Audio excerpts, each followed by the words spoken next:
स्वागत है दोस्तों आज के मुख्य समाचार में। आज देश और दुनिया से कई अहम और बड़ी खबर आ रही है, बात करेंगे हर खबर पर विस्तार से। ओवैसी का मोदी सरकार पर बड़ा हमला, बोले 9 में से एक बच्ची 5 साल से कम उम्र में तोड़ देती है दम, लेकिन मोदी सरकार को अफगानी महिलाओं की टेंशन। एक और बड़ी अपडेट, काबुल में फंसे 200 भारतीयों को निकालने नहीं दे रहा है तालिबान, फायरिंग कर रोका रास्ता। एक और बड़ी अपडेट, अफगान नीति कब तय करेगी सरकार, तालिबान ने रोक दिया भारत से वो पार। वहीं अगली बड़ी खबर में आपको बताएंगे हरियाणा के स्वास्थ्य मंत्री अनिल विज की तबीयत बिगड़ी, ऑक्सीजन सपोर्ट पर डाले गए। एक और बड़ी update, AIIMS director Randeep Guleria की बड़ी चेतावनी, बोले जब तक बहुत जरूरी न हो घर से न निकले। वही अगली बड़ी खबर में आपको बताएंगे मोदी के खिलाफ नीतीश और तेजस्वी ने मिलाया हाथ, क्या इससे बन पाएगी बात। एक और बड़ी अपडेट, हरियाणा विधानसभा का मानसून सत्र, हुड्डा ने रखा आंदोलन के दौरान किसानों की मौत पर शोक प्रस्ताव। वहीं अगली बड़ी खबर में आपको बताएंगे किसान आंदोलन में उतरेंगे अन्ना हजारे, 12 सितंबर को बुलाई बैठक। एक और बड़ी अपडेट, बॉलीवुड एक्टर का मोदी और योगी पर तंज, बोले कुछ और शहरों के नाम बदले जाएंगे तब मोदी जी का विकास दिखेगा। तो चलिए देख लेते आज की पहली बड़ी खबर। ओवैसी का मोदी सरकार पर बड़ा हमला, बोले 9 में से एक बच्ची 5 साल से कम उम्र में तोड़ देती है दम, लेकिन मोदी सरकार को अफगानी महिलाओं की टेंशन। दरअसल दोस्तों, अफगानिस्तान में तालिबानी राज का असर भारत के घरेलू राजनीति पर भी देखने को मिल रहा है। हाल ही में उत्तर प्रदेश के संभल से समाजवादी पार्टी के सांसद डॉक्टर शफीकुर रहमान बर्ग के खिलाफ तालिबान के समर्थन में बयान देने का मामला दर्ज कराया गया है। अब इसी बीच ऑल इंडिया मजलिस इत्तेहादुल मुस्लिमीन के सांसद असदुद्दीन ओवैसी ने अफगानिस्तान के मुद्दे को लेकर सरकार के खिलाफ मोर्चा खोल दिया है। दोस्तों बता दें, समाचार एजेंसी एनआई के अनुसार असदुद्दीन ओवैसी ने कहा है कि एक रिपोर्ट के अनुसार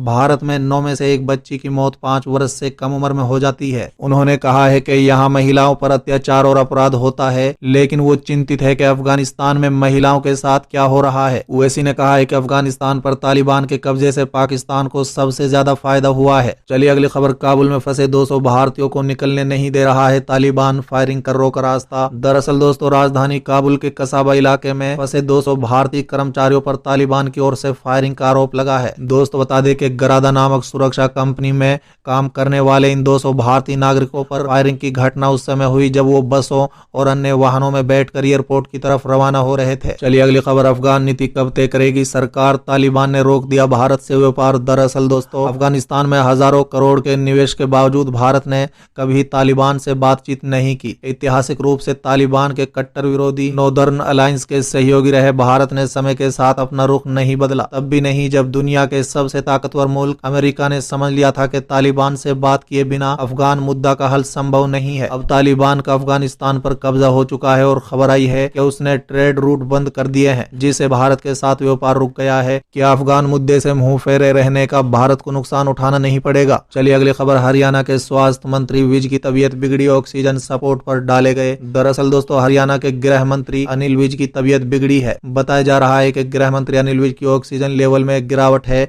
और इसके चलते उन्हें अब अंबाला स्थित घर पर ही ऑक्सीजन सपोर्ट पर रखा गया है। अनिल विज की तबीयत खराब होने के कारण शनिवार को लगाए जाने वाले जनता दरबार को रद्द कर दिया गया है। चलिए अगली खबर, एम्स डायरेक्टर रणदीप गुलेरिया की बड़ी चेतावनी, बोले जब तक बहुत जरूरी ना हो घर से न निकले। दरअसल दोस्तों, कोरोना का प्रकोप एक बार फिर से बढ़ने लगा है। दूसरी लहर के चलते देश में तबाही मचा चुकी कोरोना की दूसरी लहर एक बार फिर से सख्त होती दिख रही है। देश में जहां एक और कोरोना के मामले फिर से बढ़ने लगे हैं, वहीं डेल्टा वेरिएंट के केसों में भी दिन प्रतिदिन इजाफा हो रहा है। इसी बीच कोरोना की तीसरी लहर का खतरा भी लगातार बना हुआ है। दोस्तों बता दें, ऐसे में एम्स अस्पताल के डायरेक्टर और सीनियर डॉक्टर रणदीप गुलेरिया ने कहा है कि लोगों को एक बार फिर से कोरोना के प्रति सावधान होने की जरूरत है। उनका कहना है कि जब तक बहुत जरूरी ना हो घर से बाहर ना निकलें।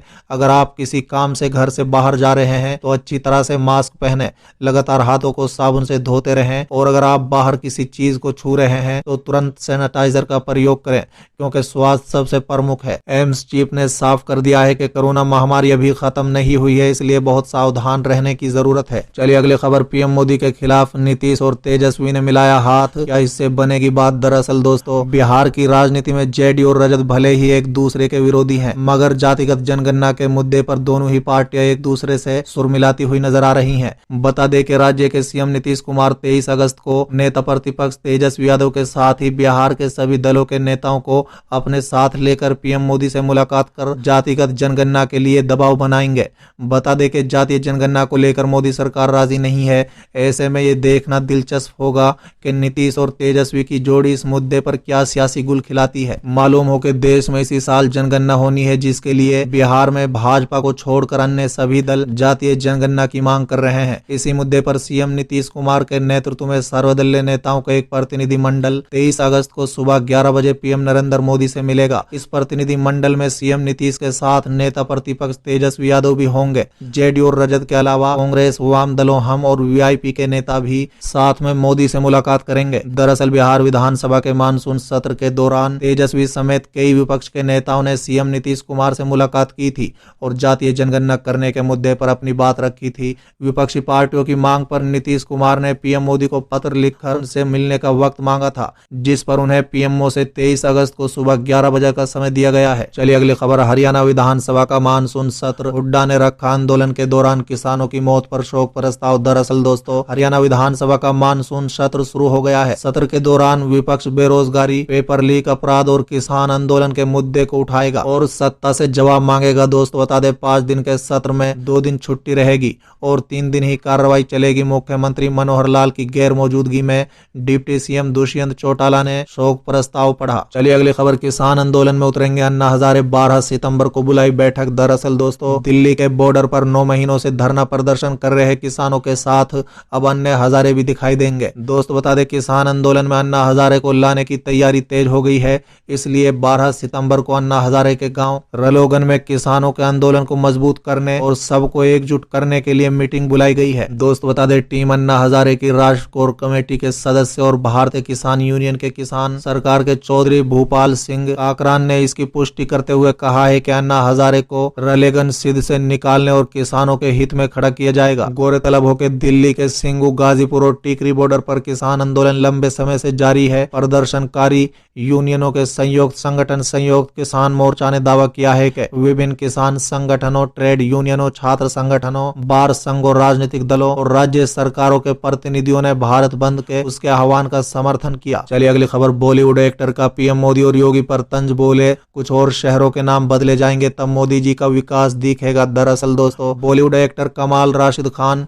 सोशल मीडिया पर खूब एक्टिव रहते हैं और तमाम मुद्दों पर अपनी राय रखते रहते हैं। दोस्तों बता दें, उन्होंने अपने ताजा ट्वीट में डॉक्टर मनमोहन सिंह और मोदी सरकार की तुलना करते हुए तंज कसा है। केआरके ने लिखा कि 2014 तक जिस तरह से हिंदुस्तान तरक्की कर रहा था, सारी दुनिया कह रही थी कि अगले 15 से 20 साल में भारत चीन को टक्कर देगा, लेकिन पिछले 7 सालों में देश ने इस तेजी से तरक्की की है कि अब भारतवासी ही इंडिया को पाकिस्तान और अफगानिस्तान से बेहतर बताने लगे हैं। बता दें कि केआरके ने अपने अगले ट्वीट में प्रधानमंत्री नरेंद्र मोदी को घेरते हुए लिखा, मेरे प्यारे भारत के लोगों, मोदी जी ने वादा किया था कि वो 2022 तक भारत में बुलेट ट्रेन का जाल बिछा देंगे, तो बस अगले साल तक जाल बिछ जाएगा। उसके बाद देखिएगा भारत किस गति से दौड़ेगा। अभी कुछ और शहरों के नाम बदले जाएंगे, तब आपको मोदी जी का किया हुआ विकास सही नजर आएगा।